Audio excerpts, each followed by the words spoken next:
आपको शायद पता हो कि पाकिस्तान के दो हिस्से थे, एक वेस्ट पाकिस्तान, एक ईस्ट पाकिस्तान। जिसको आजकल हम पाकिस्तान कहते हैं, उस समय उसको क्या बोलते थे? वेस्ट पाकिस्तान। और जिसको आजकल बोलते हैं बांग्लादेश, उसका नाम उस समय था ईस्ट पाकिस्तान। वो पाकिस्तान का ही पार्ट था। पाकिस्तान एक अजूबा किस्म का देश था, जिसके दो हिस्से बहुत दूर दूर थे और जिनके बीच में बहुत बड़ा एक देश भारत था। वो कैसे जुड़े हुए थे हमें नहीं पता, पर उनका मानना था कि हम जुड़े हुए हैं। तो फिर वो देश का नक्शा कैसा होता, आप समझ पा रहे हैं कि ये देश का हेडक्वार्टर है, ये देश का दूसरा हिस्सा है, ये देश का तीसरा हिस्सा है।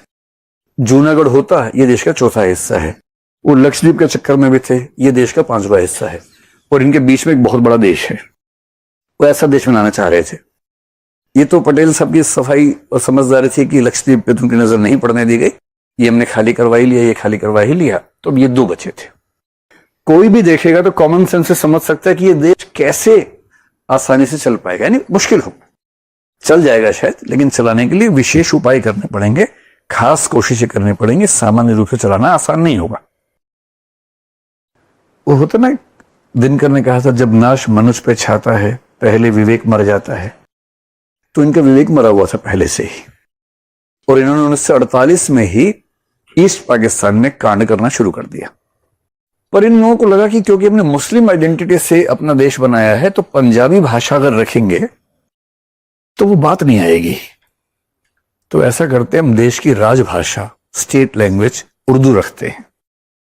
उर्दू रखने से क्या होगा, क्योंकि लोगों के दिमाग में बैठा हुआ है कि उर्दू और मुसलमान का लिंक आपस में, जबकि झूठ बात है। भाषा और धर्म का कोई लिंक नहीं होता है। धर्म अलग चीज है, भाषा अलग चीज है। पर इनको लगा उर्दू रखेंगे तो एक हम एस्टेब्लिश कर पाएंगे बात को कि मुस्लिम देश है, हमारी अपनी भाषा उर्दू है। तो इन्होंने कहा कि उर्दू हमारी अकेली स्टेट लैंग्वेज होगी। यानी पाकिस्तान में रहने वाले हर इंसान को सरकार के साथ जो भी बातचीत करनी है, लिखना है, पढ़ना है, जो भी करना है, उर्दू में ही करना होगा। तो यहां के लोग इसलिए मान गए कि पंजाब की सारी अथॉरिटी थी, पंजाब के लोगों ने फिक्स किया था उर्दू, तो अंडरस्टैंडिंग बन गई। बाकी तीन राज्यों की हैसियत वहां ज्यादा है नहीं, पंजाब जो चाहता है वो हो जाता है। पंजाब की मुख्यमंत्री कौन है? मरीम नवाज है, जो नवाज शरीफ की बेटी हैं। नवाज शरीफ के छोटे भाई कौन है? प्रधानमंत्री हैं। नवाज शरीफ कहाँ है? विदेश में है, क्योंकि पहले पीएम थे। एकदम मामला सेट है कि भाई बनेगा पीएम, बेटी बनेगी सीएम पंजाब की। पंजाब का सीएम मतलब आधा पाकिस्तान उसी का है। और मैं बैठा हूं लंदन में, मैं वहीं से फोन पे सरकार चलाऊंगा। आऊंगा नहीं, क्योंकि गड़बड़ हो सकती है। मैं इमरान खान जैसा नहीं बनना चाहता कि मैं भी जेल में जाके कुटाई हो मेरी, मैं वो नहीं चाहता, इसलिए मैं विदेश में रहूंगा। अब इन्होंने कहा इनसे भी कि आपको भी उर्दू सीखनी है, पूरी आबादी को बोले उर्दू सीखो। आप समझ रहे मूर्खता किस दर्जे की है ये वाली। इनकी संविधान सभा में यहां के लोगों ने कहा कि संविधान सभा की डिबेट्स में बांग्ला में बोलने दो हमें, वरना उर्दू। हद तब हुई कि 1948 में जिन्ना साहब इस पाकिस्तान में ढाका में गए, वहां स्पीच दी। वहां के लोगों ने कहा, ढाका यूनिवर्सिटी की शायद बात है, लोगों ने कहा कि सर हम बांग्ला चाहते हैं, आजादी हमें भी तो मिली है। बोले ना, आप समझ नहीं रहे, जो आपसे बांग्ला कह रहे हैं वो मुसलमानों को बांटना चाहते हैं, पाकिस्तानियों को बांटना चाहते हैं। आप समझ रहे ना कौन कर रहा है? उनका इशारा हमारी तरफ था, भारत की तरफ। आप समझ रहे ना कौन कर रहा है? जिन्ना साहब ने कहा कि नहीं, आपको उर्दू सीखनी होगी और बांग्ला नहीं चलेगी। 1948 में जब उर्दू थोपने की बात हुई तो वहां विरोध होना शुरू हो गया। बात बढ़ते बढ़ते 1952 में बहुत बढ़ गई। जो ईस्ट पाकिस्तान है, वहां एक पार्टी थी, पहले उसको अवामी मुस्लिम लीग बोलते थे, फिर वो अवामी लीग बनने लगी थी बाद में। इन लोगों ने एक मूवमेंट शुरू किया जिसको बोलते भाषा आंदोलन, कि हमें बांग्ला चाहिए अपने इलाके में। ये मूवमेंट शुरू किया। ऐसा मूवमेंट हुआ, ढाका विश्वविद्यालय से शुरू हुआ, बहुत लोगों की मौत हुई। यहां का पूरा शासन चल रहा था यहां से, सारी सेनाएं, सारे पुलिस की फोर्सेस, वो सब यहीं से कंट्रोल थी। इतनी हिंसा इन पे हुई थी, 21 फरवरी को बाद में शहीदी दिवस भी बना दिया उन लोगों ने। हमारे 23 मार्च होता है ना, बांग्लादेश में 21 फरवरी का दिन बड़ा पवित्र माना जाता है। आज भी वहां छुट्टी होती है 21 फरवरी को। और वहीं नहीं, वेस्ट बंगाल में, त्रिपुरा में भी छुट्टी होती है उस दिन, इतना महत्व है इस दिन का। बांग्ला भाषा के पक्ष में आंदोलन हुआ, कई लोग मरे। पाकिस्तान को लगा था कि हम कंट्रोल कर लेंगे, लेकिन ये बात इतनी बिगड़ गई कि 1954 तक आते आते पाकिस्तान हार गया और उसने मान लिया कि ठीक है, हम आपको बांग्ला में काम करने की परमिशन देंगे और पाकिस्तान के संविधान में 2 भाषाएं लिखेंगे, उर्दू और बांग्ला। इस बीच में एक व्यक्ति वहां बहुत प्रसिद्ध हो गए जिनको बोलते हैं मुजीबुर रहमान, शेख मुजीबुर रहमान।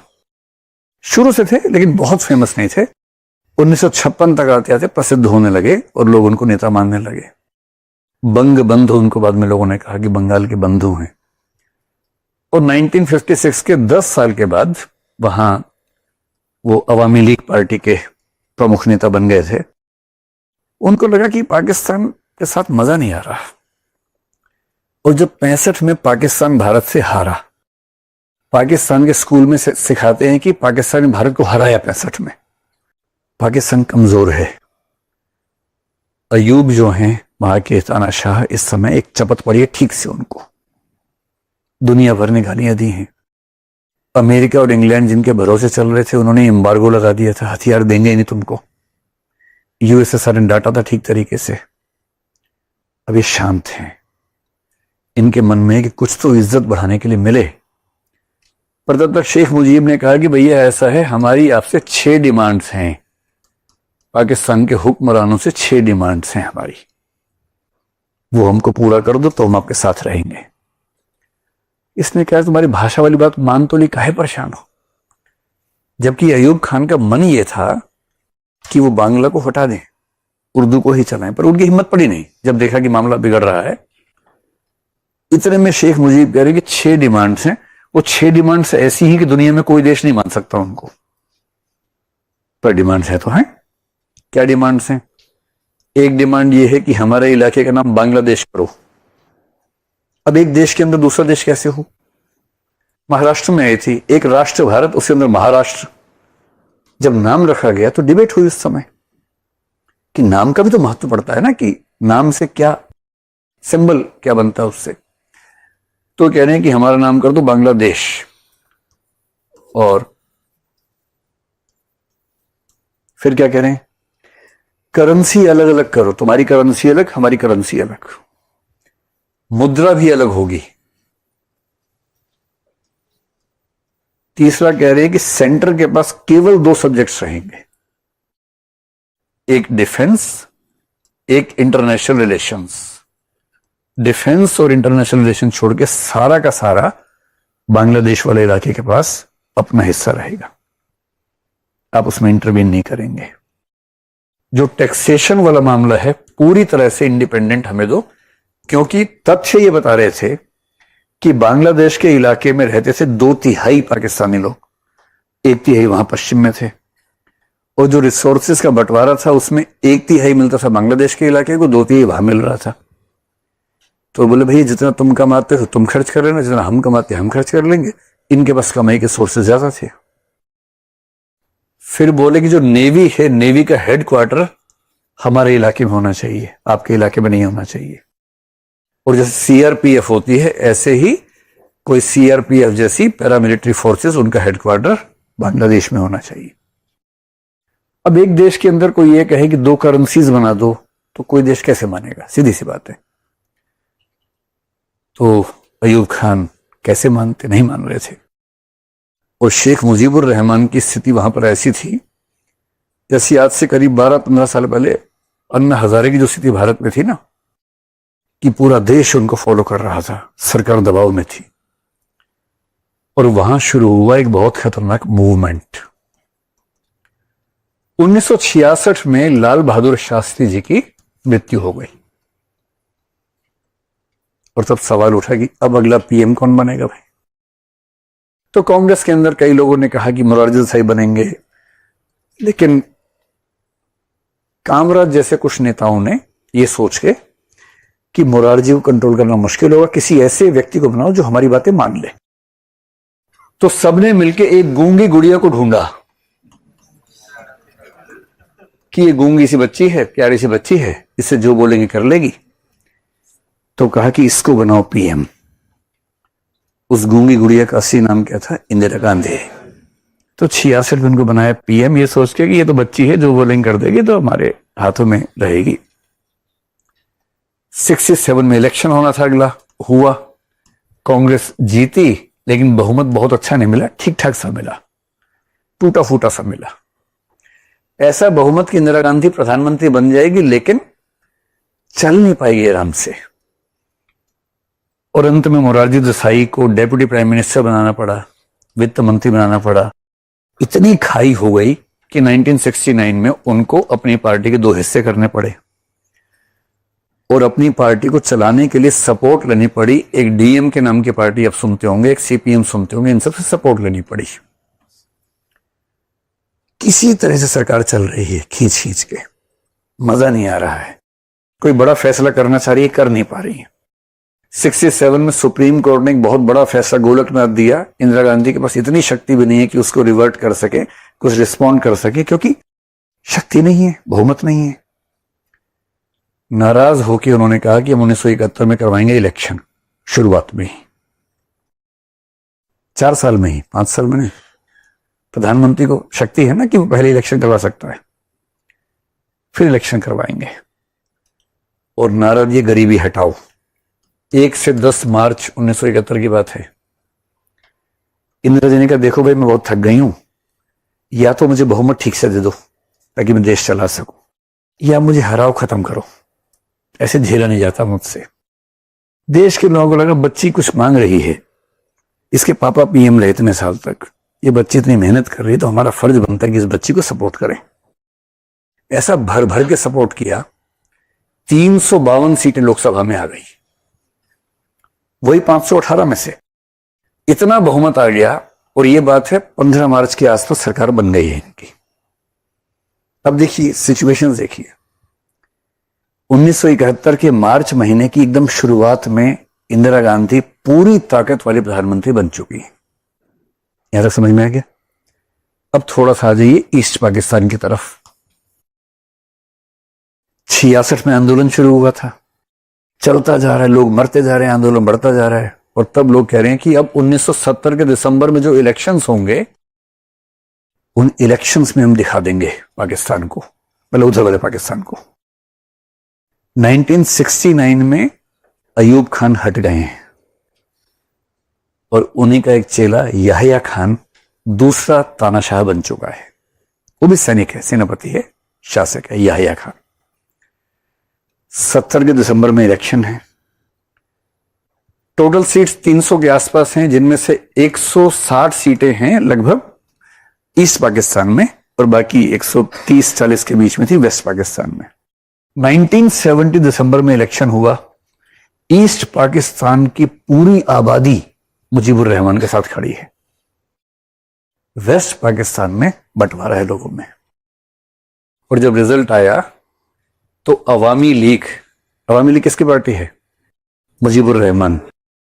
300 में से 160 प्लस सीटें आ गई, यानी कि ईस्ट पाकिस्तान की लगभग सारी सीटें इनके पास हैं। और नंबर 2 पे जो पार्टी है वो है पीपीपी, जिसके पास केवल 81 सीट्स हैं। और पीपीपी के नेता हैं जुल्फिकार अली भुट्टो, जो याहिया खान की पहली पसंद है। और याहिया खान ने कसम खाई है, जुल्फिकार ने भी कसम खाई है कि पीएम तो बनना चाहिए वेस्ट से, बंगाली नहीं चलेगा।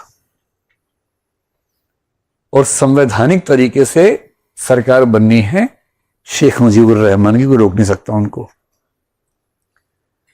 अब इन लोगों ने एक चाल चली, इनको बुलाया कि आओ बात करते हैं।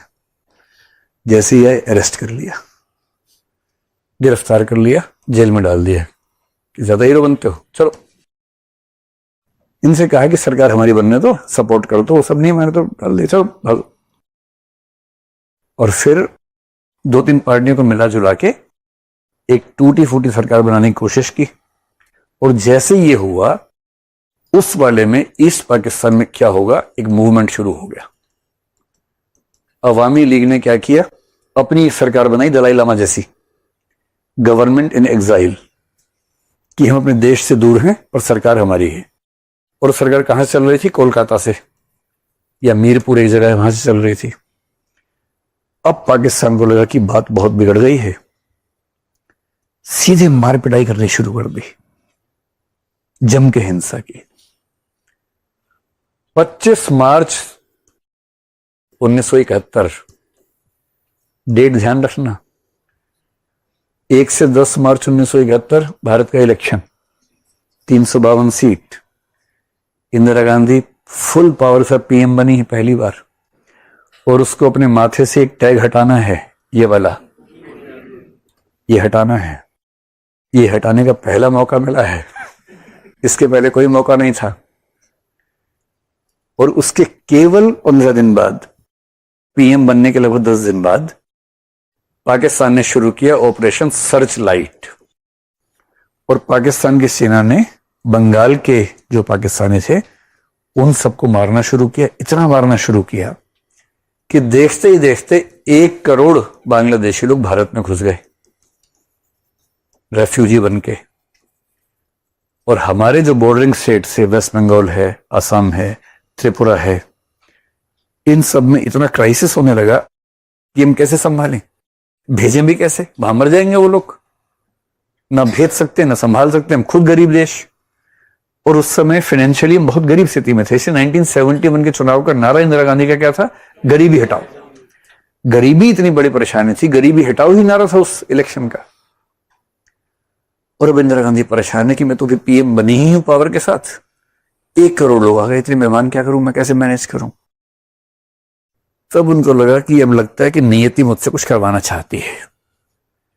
तो उन्होंने कहा कि जनरल सैम मानेकशॉ मुझसे मिलने आओ भाई। सैम मानेकशॉ पे एक फिल्म आई है हाल ही में, किस नाम से आई है? सैम बहादुर। हाँ, बड़ी अच्छी फिल्म है, वही फिल्म। सैम मानेकशॉ हमारे उस समय सेना के प्रमुख थे, बड़े बिंदास आदमी थे, खतरनाक प्लानिंग करते थे। इंदिरा गांधी बोली, हालांकि फिल्म में तो लगता है कि इंदिरा गांधी उनको पसंद भी करती थी। फिल्म में ऐसे कुछ सीन है, अब पता नहीं क्या सच बात है क्या नहीं, मुझे नहीं पता। ये तो होता है दुनिया में, इसमें क्या है, कोई किसी को अच्छा लगता है, इसमें क्या बुरी बात है। लेकिन उस फिल्म में जो भी है ये सैम बहादुर, उसमें ऐसे कुछ 2-3 सीन है जिससे लगता है कि ऐसा भी कोई एंगल रहा होगा। रहा तो इसमें क्या, कोई प्रधानमंत्री प्यार नहीं करेगा किसी को, प्रधानमंत्री होना अलग बात है, प्रेम अलग बात है, आकर्षण अलग बात है, ये सब तो आप लोगों की भाषा में क्या बोलते हैं, इन्फेचुएशन हो गया, जो भी आप कहें उसको। तो इनसे कहा ऐसा सैम, 25 मार्च को इन्होंने बदमाशी करनी शुरू कर दी है, अप्रैल का महीना है, निपटा दो इनको। बोले क्या कर दो? निपटा दो। क्या करना क्या है? सर्जरी करनी है, बांग्लादेश को जन्म देना है, एक नया देश बनाना है, हम बनाएंगे बांग्लादेश। तो उन्होंने कहा क्यों बनाना चाहती हैं? बोली इसलिए कि हम शांति से रहें, इतने रेफ्यूजी आएंगे, इतना झगड़ा होगा, फिर ह्यूमैनिटेरियन क्राइसिस है, उन सब की चिंता भी हमें करनी ही चाहिए, इंसानी तो हम लोग भी तो। और अच्छा, और अगर मैं कहूं कि अप्रैल में युद्ध नहीं कर सकता तो आप क्या करेंगी? इंदिरा गांधी पर पीएम है, पीएम के सामने कोई नहीं थोड़ा बोलता है, हाई बोलना होता है पीएम के सामने। तो मैं अनुमान कर रहा हूं पीएम ने आंखें तरेर के देखा होगा। तो सैम मानेकशॉ कहते हैं उन्होंने अपना इस्तीफा दे दिया कि मैडम अगर अप्रैल में युद्ध करना है तो मैं इस्तीफा दे देता हूं, मुझसे मत करवाइए, किसी और से करवा लीजिए। ऐसा होना चाहिए आपका मंत्री या आपका सेनापति जो सही बात ऐसे बोल सके, वरना क्या होता है, राजा बोला रात है, रानी बोली रात है, पर ये सुबह सुबह की बात है ना? राजा के मुंह से रात है, सब बोले रात है, रात है, रात है, सुबह के समय रात चल रही है, ये कोई बात थोड़ा ना हुई, ये तो गलत हो जाएगा। तो फिर इंदिरा जी बोले कि तुम ऐसा क्यों बोल रहे हो, अप्रैल में युद्ध क्यों नहीं हो सकता? बोले मैडम कई रीजंस हैं इसके पीछे। नंबर 1, ईस्ट पाकिस्तान के जो मैप्स हमारे पास हैं, वो मैप्स हमारे पास ब्रिटिश शासन के टाइम के हैं, उसके बाद के है ही नहीं, क्योंकि उसके बाद से भारत का पार्ट था ही नहीं, मैप कैसे होंगे? और आज से करीब 25-30 साल पहले के मैप के बेस पे अगर हम युद्ध में उतर जाएंगे तो हम कई ऐसी जगह फंसेंगे जहां हम बच नहीं पाएंगे। ये बात तो ठीक है। फिर बोले कि अभी जो मौसम है बनारस, ये बरसात का मौसम आने वाला है और इधर ईस्ट पाकिस्तान की तरफ मानसून के बाद। बरसात के समय हम नुकसान में रहेंगे क्योंकि हमारे टैंक, हमारी सेना की मूवमेंट हो नहीं पाएगी और फायदा उनको मिलेगा जो पहले से वहां पर है। पूरी बात तो ठीक है। फिर बोले कि अभी गर्मियां चल रही हैं और गर्मियों में क्या होता है कि हिमालय की बर्फ पिघल जाती है। अगर चाइना बीच में कूदना चाहेगा तो बर्फ पिघली होगी, उसकी सेना आराम से आ जाएगी। इधर से पाकिस्तान का जो नॉर्थ वाला पार्ट है, वेस्ट पाकिस्तान का नॉर्दर्न पार्ट ऊपर वाला, वहां से भी सेना आ सकती है, कश्मीर पे हमला कर सकती है। सर्दियां होंगी, बर्फ जमी होगी, उनके लिए आना बहुत मुश्किल हो जाएगा। तो समर में हमला नहीं करना है। चौथी बात, जो हमारे टैंक हैं, क्योंकि लंबे समय से युद्ध हुआ नहीं, जो उस तरफ हमारा सारा सामान है, उन सब की रिपेयर, रिफिटिंग करनी होगी। यहां से बहुत सारा सामान वहां लेके जाना होगा, इस सब में टाइम लगेगा। 15 नवंबर के बाद का टाइम दे दीजिए। 15 नवंबर तक रेन के बाद सारा इलाका सूख जाएगा, तब तक हम तैयारी कर लेते हैं। उसके बाद आप जिस दिन कहेंगे, आपको जो रिजल्ट चाहिए हम लाके दे देंगे। तो इंदिरा जी बोले ठीक है। वैसे तो अप्रैल से नवंबर तक वेट करना, 7 महीने वेट करना मजाक तो नहीं है। वो भी नई नई पीएम बने थी, अभी उनका उत्साह बहुत ज्यादा था। पर ठीक है, जब कोई इतना ठीक से समझाएगा तो कोई क्यों मना करेगा। तय हुआ यही करते हैं। फिर इंदिरा जी ने और रिसर्च की, टीम से रिसर्च करवाई और समझ में आया कि 65 में या 62 में अगर हमारे साथ यूएसएसआर या यूएस से एक देश होता तो चीन की इतनी हिम्मत नहीं थी कि हमला कर पाता हम पे। एक गुटनिरपेक्ष आंदोलन ठीक था एक जमाने में, लेकिन इससे आप बच नहीं सकते जब युद्ध होता है। वैसे अच्छा लगता सुनने में कि आप किसी के हिस्सा क्यों बनेंगे भाई, आप इंडिपेंडेंट हो, सुनने में अच्छा लग रहा है। पर आप किसी का हिस्सा नहीं हो, कोई लेके चला गया हिस्सा अपने आप में से, क्या कर लिया आपने उस समय।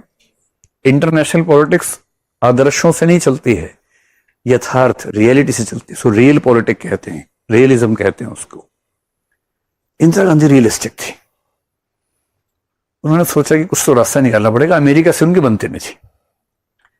अमेरिका में उस समय जो राष्ट्रपति था उसका नाम था रिचर्ड निक्सन, और इनके जो रक्षा मंत्री थे उनका नाम था हेनरी किसिंजर। सबसे खतरनाक रक्षा मंत्री आज तक के अमेरिका के हुए हैं हेनरी किसिंजर। रिचर्ड निक्सन राष्ट्रपति थे। दोनों को इंदिरा गांधी से नफरत थी, ठीक ठाक नफरत थी। और ये क्लियर था कि इंदिरा गांधी की इनसे तो नहीं बनेगी, क्योंकि पाकिस्तान वैसे भी उनके साथ मिला ही हुआ था, सीटों में था, सेंटों में था, मिला ही हुआ था, तो कोई बात ही नहीं थी। इंदिरा गांधी ने सोचा कि इनको बाद में देखूंगी, और उसके पहले वो चली गई अगस्त के महीने में और यूएसएसआर से उन्होंने बात की और 25 साल के लिए एक ट्रीटी की, जिस ट्रीटी में लिखा हुआ था कि किसी भी युद्ध की स्थिति में सोवियत संघ हमारे साथ खड़ा होगा। फिर भी इंदिरा गांधी ने क्या किया, अरब कंट्रीज से मिली जाके, सऊदी अरब से, यूएई से, सबसे बात की। जो हमारी नेबरिंग कंट्रीज हैं, नेपाल से, भूटान से, श्रीलंका से, सबसे बात की। सबको हिंट कर दिया, भाई देखो करोड़ों लोग परेशान हो रहे हैं, इनकी बदतमीजी से कुछ करना पड़ेगा। सबने कहा हाँ आप ठीक कह रही हैं, हम आपके साथ हैं, चिंता मत कीजिए, हम विरोध नहीं करेंगे। किसी ने कहा विरोध नहीं करेंगे, किसी ने कहा साथ देंगे, किसी ने कहा डिप्लोमेटिक साथ देंगे, सेना नहीं भेजेंगे। अलग अलग तरीके से सपोर्ट सबने किया। जो नेम कंट्रीज थी उन सबसे बात की, यूगोस्लाविया से बात की, इजिप्ट से बात की, उन सबको समझाया। जब सारा माहौल बन गया, नवंबर आ गया, अब तो ये था कि आज या कल, तब गई अमेरिका नवंबर में इन भाई साहब से मिलने और इन भाई साहब से मिलने। रिचर्ड निक्सन, हेनरी किसिंजर एक कमरे में बैठे हैं, इंदिरा गांधी गई हैं, बातें हुई। पहले से दोनों को पता कुछ नहीं होने वाला है, बस दुनिया के इतिहास में लिखा जाए कि हमने आपसे बात की थी। बाद में ये ना कहना कि हमने बात नहीं की थी। बात की, बताया रेफ्यूजी से क्राइसिस क्या है, बहुत दिक्कत है, हमें कुछ स्टेप लेना होगा, आपकी सपोर्ट चाहते हैं। तो निक्सन का मुंह ऐसा बना हुआ था, फूफा जी जैसे नहीं होते, ऐसे फूफा जी जैसे मुंह बना हुआ था। फूफा सबसे मनहूस आदमी माना जाता है वैसे, वैसा मुंह बना हुआ था। और कहते हैं कि जब इंदिरा गांधी कमरे से बाहर निकली, अभी निकली भी नहीं थी कि दोनों ने बहुत गंदी बात उनके बारे में बोली, इस तरह से कि वो सुन भी लें। और वो जब रिपोर्ट्स डिक्लासिफाई हुई तो अब वो रिपोर्ट सामने आई है कि क्या क्या बातें बोली गई थी वो रिकॉर्डिंग से। इंदिरा गांधी को पता था कि ऐसे बकवास करेंगे, कोई उम्मीद थी भी नहीं, पर अमेरिकन सिविल सोसाइटी से उन्होंने मीटिंग्स की, उनको समझाया, सिर्फ इसलिए कि अमेरिकी अखबारों में जब छपे, हमारे पक्ष में छपे, तो सरकार पे भी दबाव रहेगा कि ज्यादा एक्शन ना ले हमारे खिलाफ। ये सब किया। अब सैम मानेकशॉ से बात हुई कि भैया बताओ क्या करना है, तो ऐसे में उसने कहा कि अब आप जब कहें, लेकिन ज्यादा अच्छा है कि युद्ध शुरू हम ना करें, क्योंकि इतिहास में लिखा जाता है कि युद्ध शुरू किसने किया था, और हम तो शांति प्रिय देश हैं, आपके पापा इतने प्यारे थे, हम युद्ध शुरू करें अच्छा थोड़ा लगता है। तो मेरी बात तो ठीक है, तो युद्ध शुरू नहीं करना है, तो ऐसी सिचुएशंस बन जाए कि युद्ध वही शुरू कर दे। 2 दिसंबर 1971 को वो स्थितियां बन गई। याहिया खान ने युद्ध शुरू कर दिया। याहिया खान को लगा कि मैं जल्दी ही अमर हो सकता हूं, एक बार युद्ध जीत जाऊंगा तो लोग याद रखेंगे कि कोई याहिया खान हुआ था। उसके 25 दिन बाद लोगों ने याद किया कि हाँ हुआ था, क्योंकि इतना ही टाइम मिला। उसके बाद 16 दिसंबर को युद्ध खत्म हुआ, 20 दिसंबर को इस्तीफा देके भागना पड़ा उनको, 4 दिन मिले उसके बाद। क्यों युद्ध शुरू कर दिया? अगर आपने सुना हो तो 1967 में एक युद्ध हुआ था इजराइल और अरब कंट्रीज के बीच में। इजराइल के 3-4 युद्ध हुए हैं अब तक, जिनमें 1967 का जो वॉर था सबसे इंपॉर्टेंट था।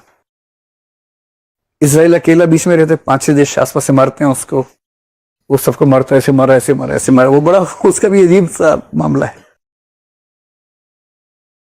67 में जब उसको लग गया कि युद्ध होने वाला है, उसने वेट नहीं किया, प्री एम्प्टिव अटैक कर दिया कि मुझे पता है कि तुम कल युद्ध करने वाले हो, मैंने आज ही शुरू कर दिया। सरप्राइज दे दिया, धप्पा, तुम तोप निकाल रहे थे कल लेके जानी है, मैं लेके आ गया और वही मार दिया। और 6 दिन में सारा खेल खत्म कर दिया उसने। तो उस समय दुनिया भर में एक विचार चल रहा था कि जब युद्ध तय हो जाए तो प्री एम्प्टिव अटैक कर देना बेहतर होता है। तो जो पाकिस्तान इजराइल से नफरत करता है, इजराइल को आज तक उसने मान्यता ही नहीं दी है, उससे सीखा उसने कि युद्ध कैसे करना चाहिए। याहिया खान को लगा कि मैं भी धप्पा कर देता हूं, इनको पता भी नहीं चलेगा, अचानक प्लेन पहुंच जाएंगे, धप्पा हो जाएगा, हार जाएंगे। और उत्साह बहुत था, उनकी प्लानिंग वैसी जैसी हम लोग करते हैं यूपीएससी में ना, कि बस प्रीलिम्स तो हो ही जाएगा, एसए में 170 नंबर आ ही जाएंगे, जीएस में 580 नंबर आ जाएंगे, इंटरव्यू में तो 215 से कम कैसे ही आएंगे। तो रैंक 1 लाने के लिए बस 40 नंबर कम करने हैं मुझे। रैंक 1 तो है ही, लेकिन रैंक 1 में भी इतना गैप अच्छा नहीं लगता है, तो 40 कम कर लूंगा तो रैंक 1 डिसेंट तरीके से आएगा। याहिया खान भी वैसी प्लानिंग कर रहे थे कि ऐसा करेंगे, नाश्ता जैसलमेर में कर लेंगे, लंच दिल्ली में कर लेंगे और इवनिंग टी आगरा में पी लेंगे। कुछ कुछ ऐसी बातें करते थे उस समय, खिसका हुआ आदमी ऐसी बात करता है। तो 2 दिसंबर को चढ़ाई कर दी भारत के ऊपर, इस उम्मीद में कि 67 जैसा कुछ दोहरा देंगे। दूसरा, उनको वो सब उम्मीद तो थी ही कि यूएसए हमारे साथ में है ही, चाइना हमारे साथ में है ही, और जब यूएसएसआर उनकी तरफ है तो ये और ज्यादा हमारे साथ में हो जाएंगे, तो ये मिलके मार देंगे, यूएसएसआर क्या कर लेगा। और यूएसए ने कहा था कि भैया युद्ध हुआ तो हम इंटरवीन करेंगे, ध्यान रखना, कहा था। इंदिरा गांधी को चिट्ठी आई, यूएसएसआर के रक्षा मंत्री ने कहा कि आपको चिट्ठी आई है निक्सन की, युद्ध से 1 दिन पहले की बात है। इंदिरा गांधी ने कहा कि मैं चिट्ठी का जवाब 15 दिन के बाद दूंगी। यूएसएसआर के रक्षा मंत्री बोले 15 दिन काफी है। उसके बाद जवाब दिया। तब तो चिट्ठियां होती थी ना, तब एसएमएस और ये सब होता था, चिट्ठी होती थी। 2 दिसंबर को उन्होंने गलती की, 3 दिसंबर से युद्ध शुरू हुआ। और शुरू हुआ तो शुरू हो गया। मानेकशॉ थे हमारे पास। युद्ध तो सेनापति लड़ते हैं बेसिकली, मानेकशॉ जैसा शार्प आदमी हमारे पास था। 13 दिन में काम खत्म कर दिया। 15 दिसंबर को सब खत्म हो गया था, बस वो आत्मसमर्पण नहीं कर रहे थे। एक आखिरी मीटिंग कर रहे थे एक बहुत बड़े भवन में, जहां उनके सारे तोप बैठे हुए थे कि क्या करें समझ नहीं आ रहा है। तब तक उनके 93,000 सैनिक हमारे कंट्रोल में आ चुके थे, और उसमें हायर रैंक के लोग भी थे, लोअर भी थे। तो मानेक शॉ को पता लगा कि ढाका की इस बिल्डिंग में मीटिंग चल रही है कि आत्मसमर्पण करना है कि नहीं करना है। इंदिरा जी उनकी बात हुई, योजना बनी, उस बिल्डिंग पे हमला कर दिया, लेकिन मारा नहीं किसी को। बिल्डिंग के आसपास इतने बम बरसाए कि मरे नहीं कोई। जैसे बिल्डिंग बैठे, इधर बम इधर बम इधर बम, इतने बम मारे, और वो लोग सांस फूल के बोले हम नहीं रह पाएंगे, हम नहीं रह पाएंगे। और वहां से इस फैसले से निकले कि कल ही कर देते हैं आत्मसमर्पण। तो 16 दिसंबर को पाकिस्तान ने कर दिया आत्मसमर्पण। फिर 17 को इंदिरा जी ने चिट्ठी का जवाब दिया कि received your letter, I hope you are good, I am good, I hope the same for you, it's been a long time talking to you, when are you coming next to India, India is waiting to meet you, to respect you. कुछ भी जो क्या होगा। तो 16 दिसंबर को हुआ, बधाई हो, बांग्लादेश हुआ है। अब आजकल सोशल मीडिया पे एक और चल रहा है, कांग्रेस वाले बोल रहे हैं इंदिरा जी होती पीओ के ले आती, तुम ला नहीं पाए। फिर बीजेपी वाले चिढ़ जाते हैं, बोलते हैं इतना ही दम था तो 93,000 सैनिक थे, पीओ के क्यों नहीं लिया उस समय, क्यों दे किया कि सैनिक उनको? भाई इसका जवाब इसके बाद है। ये युद्ध हमने कैसे जीता, अगर आप बहुत सिंपल सी बात समझें। यूएसए ने भेज दी अपनी नौसेना बंगाल की खाड़ी में, उसको 7th फ्लीट कहते हैं। उनके कुछ जहाज, बहुत सारे हथियार, न्यूक्लियर वेपन्स की क्षमता रखने वाले हथियार भेज दिए बंगाल की खाड़ी में, इस भाव से कि हम हमला कर सकते हैं। यूएसएसआर को पता लगा, उसने अपना भेज दिया कि आ जाओ भाई, तुम्हारे पास न्यूक्लियर है, हमारे पास न्यूक्लियर है, खेल लेते हैं। क्यूबा में खेलते खेलते रह गए थे, यहां खेल लेते हैं। वियतनाम में भी चूक गए थे, नॉर्थ कोरिया साउथ कोरिया में भी चूक गए थे, यहां खेल लेते हैं, खेलने का मन है तो। और शीत युद्ध में, कोल्ड वॉर बड़ा सिंपल था, यूएसए आ गया, यूएसएसआर आ गया, अब युद्ध नहीं होगा। दोनों के खड़े हैं जहाज, दोनों बातें कर रहे हैं, सब ठीक चल रहा है। तुम बताओ, लो तुम भी लो, सिगरेट लो, लो दे लो, ठंडा पियोगे। इधर भारत पाकिस्तान में काम कर रहा है आराम से। यूएसएसआर ने कहा जल्दी कर लो, बस थोड़ा रोकना मुश्किल है, जल्दी कर लो, निपटाओ जल्दी से। 16 को हमने कहा निपट गया जी, बधाई हो। बोले बढ़िया है। फिर उसने कहा अब हम वापस जाएंगे, आप भी वापस जाओ, छोड़ो ना, बच्चे कर रहे हैं अपना काम, आप क्यों टेंशन ले रहे हो। वापस चले गए दोनों, और बांग्लादेश हो गया। आप ये बताओ, इस पूरी सिचुएशन, मैं तो हंसी मजाक में समझा रहा हूँ, लेकिन बात तो सीरियस है। अगर यूएसएसआर हमारे साथ ना होता तो क्या हम सच में ये कर पाते? फिर मानेक शॉ होते, इंदिरा गांधी होती, नरेंद्र मोदी होते, अटल बिहारी वाजपेयी होते, या महात्मा गांधी होते, नहीं कर सकते थे। मतलब सच को समझना अलग बात है, गप्पे मारना अलग बात है। युद्ध जिसमें बहुत सारे देश शामिल होते हैं, मजाक नहीं होता है। आपके साथ में कौन कौन है, किस हद तक है, ये मायने रखता है। उस युद्ध में अमेरिका इस हद तक इनके साथ नहीं था कि न्यूक्लियर वॉर कर सके। यूएसएसआर भी इस हद तक नहीं था, अमेरिका हमला करेगा तो हम भी कर देंगे, इस हद तक था। काम तो हमें करना था। यूएसएसआर की सपोर्ट ने सिर्फ इतना कर दिया कि आपको कोई डिस्टर्ब नहीं करेगा, निपटा दो जाके। निपटा दिया हमने, मानेक शॉ तैयार बैठे हुए थे निपटाने के लिए। लेकिन अगर यूएसएसआर की सुरक्षा न होती तो शायद हम ये नहीं कर पाते। और अब देखिए इसके बाद हुई संधि वार्ता। दिसंबर में युद्ध हुआ है, और जुलाई 72 में शिमला समझौता हुआ है, और शिमला में मीटिंग होने वाली है। भारत की तरफ से बैठेंगी इंदिरा गांधी, जो कि भारत की प्राइम मिनिस्टर हैं, और वहां से बैठेंगे जुल्फिकार अली भुट्टो, जो कि उस समय राष्ट्रपति चल रहे थे। कब चलता था ना, पहले डेप्यूटी पीएम थे, फिर राष्ट्रपति हुए, फिर पीएम हुए, चलता रहता था कुछ ना कुछ। तो वो बैठे हैं, और जुल्फिकार अली भुट्टो अपने साथ ट्रेनिंग के लिए अपनी इंटर्न को साथ लाए थे, जिनका नाम है बेनजीर भुट्टो, जो बाद में पीएम बनने वाली थी। बेटी उनकी कि तुम भी चलो सीखो कैसे बात करते हैं, अगली बार जब हारेंगे तुम संभालना उस समय, तो प्रैक्टिस कर लो अभी से ट्रेनिंग कर लो कि हारने के बाद कैसे बात करनी होती है। भारत के पास क्या था, उनके 93,000 सैनिक थे, हमारे कब्जे में थे। 7 महीने से यहां दामाद बने हुए थे, खा पी रहे थे मस्त, एकदम मोटे हो गए थे खा खा के। अब है प्रिजनर ऑफ वॉर है तो खाना तो खिलाएंगे ना भाई, सम्मान भी करना ही होता है, वो तो प्रिजनर ऑफ वॉर का है, उसूल है। और 93,000 का मतलब क्या था, उनके कुल सेना का 1/3, उनकी पूरी सेना के 1/3 हमारे पास थे। और इतने घरों में वहां तबाही थी कि छुड़वाओ किसी तरह, छुड़वाओ भारत से किसी तरह से, इतना दबाव था। उसके बाद 9,000 स्क्वायर किलोमीटर का एरिया सिंध में भी, थोड़ा सा पंजाब की तरफ हमारे कब्जे में था। उनके पास क्या था, कुछ नहीं, ठन ठन गोपाल, एकदम खाली, TTG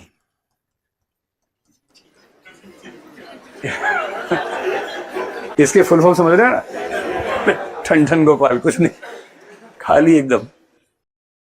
और लोग कहते हैं कि भुट्टो ने पता नहीं ऐसा क्या जादू डाल दिया इंदिरा जी पे कि सारे लोग ले गए और पीओके भी नहीं मिला। और इधर वाले लोग क्या बोल रहे थे, इंदिरा जी पीओके तो ले ही लेना, बलूचिस्तान में ट्राई करना वो तो मूड में थे, उनको लग रहा है युद्ध जीते तो हम कुछ भी कर लेंगे। तो पीओके को लेके बात थी कि पीओके लेना है, हमारा इलाका है, पाकिस्तानी कब्जे में है। उनके स्कूल में बोलते हैं कि हमारा इलाका भारतीय कब्जे में है ना, दोनों देशों की अपनी अपनी राय है। इंदिरा गांधी वहां बात कर रही हैं। अब बात सबको दिख रही है, ये नहीं दिख रहा कि पीछे क्या चल रहा है। यूएसएसआर ने इंदिरा जी से कहा है अब और सपोर्ट नहीं कर पाएंगे, एक बड़ा युद्ध हो चुका है, अब एस्केलेट नहीं करना है, डी एस्केलेट, जो आपने इस बीच में खूब सुना होगा ना, ये सीधा मैसेज था यूएसएसआर से। उसने कहा देखिए स्थितियां बदल गई, 71 में क्या था, रिफ्यूजी क्राइसिस था, अब नहीं है। दुनिया के पास आपके साथ खड़े होने की एक वजह थी, रिफ्यूजियों के ह्यूमन राइट्स। अब तो कोई रिफ्यूजी है नहीं, जो हैं आपके पास है वापस जा रहे हैं। इकोनॉमिक क्राइसिस आपके देश में चल ही रहा है। पश्चिम बंगाल में एक पॉपुलर डिमांड थी, लोग चाह रहे थे कि भारत आए, हमें आजाद करे। पीओके में there is no popular demand, POK में ऐसी कोई डिमांड नहीं है कि भारत के लोग जाएं और हमें आजाद कर दें। इसलिए ये आपका आक्रमण ही माना जाएगा, एग्रेशन ही माना जाएगा। फिर पीओके की जो बनावट है, जो ज्योग्राफी है, जो टेरेन है, वो टेरेन ऐसा है जो डिफेंडर के पक्ष में जाता है, ना कि अटैकर के पक्ष में जाता है। इतने टेढ़े मेढ़े रास्ते हैं कि पाकिस्तान की सेना ने वहां जो फोर्टिफिकेशन की है, जो किलेबंदी कर रखी है, उन लोकेशंस पे है कि जो हमला करने आएगा वो नीचे से आएगा और ऊपर वाला हमेशा नीचे वाले को आराम से मार पाता है। तो जो फोर्टिफिकेशन है वो अलग किस्म का है। और जिस स्ट्रेटेजी से आपने ये वाला युद्ध जीता है, वो स्ट्रेटेजी वहां काम नहीं आएगी। फिर आपकी सेना पहले भी थक चुकी है, इतना लंबा युद्ध लड़के, रिसोर्सेस खत्म हो चुके हैं। 1971 का वॉर 16 दिसंबर को क्यों खत्म किया, पीओके क्यों नहीं ले लिया, उसके पीछे ये कारण भी थे। अब एक ही पॉइंट बचा था कि संधि के समय अगर हम जिद कर देंगे भाई 93 लोग तब देंगे जब पीओके हमें दोगे। और यूएसएसआर कह रहा है कि अब मैं और नहीं संभाल पाऊंगा, चीजें बिगड़ जाएंगी इस समय। यूएसए और चाइना साफ कर चुके हैं कि पाकिस्तान का बहुत नुकसान हो चुका है, इससे ज्यादा होगा तो हम इंटरवीन करेंगे अब। और यूएसएसआर को भी समझा दिए कि अब अपनी हद में रहो भाई, एक हद तक ठीक था, इसके आगे ठीक नहीं है। और यूएसएसआर ने इस बात को मान लिया है और भारत को कह दिया है कि अब बेहतर है कि डीएस्केलेट करें, ज्यादा युद्ध ना करें। रही कहीं कसर पूरी हो गई यहां मीटिंग में, कहते हैं, मुझे नहीं पता कि एग्जैक्टली क्या बात हुई, पर कहते हैं इंदिरा जी ने कहा आपके 93,000 सैनिक हमारे पास हैं, अगर हम आपको न दें तो भुट्टो बोले मत ही दीजिए। वैसे भी वो लोग देश प्रेमी तो है नहीं, गद्दार ही हैं। जो आदमी अपनी जान बचाने के लिए हार मान ले वो तो गद्दार है। ऐसे गद्दारों को मैं देश ले जाके क्या करूंगा? आप मार देंगे तो मुझे पाप भी नहीं लगेगा कि मैंने मारा है, मरवा दीजिए। अब जब एक देश का राष्ट्रपति ये कह दे कि चाहिए ही नहीं हमें आप रख लो, अब उन सबको रखो, खाना खिलाओ और पकवान खिलाओ, क्या बचा उसके बाद? जिस देश का राष्ट्रपति, मतलब अनुमान है, मैंने पढ़ा कई जगह है, प्रमाण मेरे पास नहीं है, हो सकता है दबाव बनाने की टैक्टिक हो, नेगोशिएशन में करना पड़ता है। जिस देश का राष्ट्रपति ये कहे कि मेरे 93,000 सैनिक आपके पास हैं, मार दीजिए, नहीं चाहिए मुझे, फिर अब क्या दबाव बनाएंगे उसके बाद? और फिर अंत में जो समझौता हुआ यही हुआ कि जो आपका एरिया हमारे पास है हम आपको वापस दे रहे हैं। 93,000 सैनिक दे रहे हैं क्योंकि हम कहाँ रखेंगे, आप लेके जाओ अपने, हम कहाँ रखेंगे उनको भाई? दबाव होता तो बाद में जब दबाव हुई थी ना उसका, तो हम क्या करें उसका? और शिमला एग्रीमेंट में ये तय हुआ कि दोनों देश लाइन ऑफ कंट्रोल का सम्मान करेंगे और आपसी मुद्दे आपसी बातचीत से सॉल्व करेंगे, किसी और पक्ष को बीच में नहीं लेके आएंगे।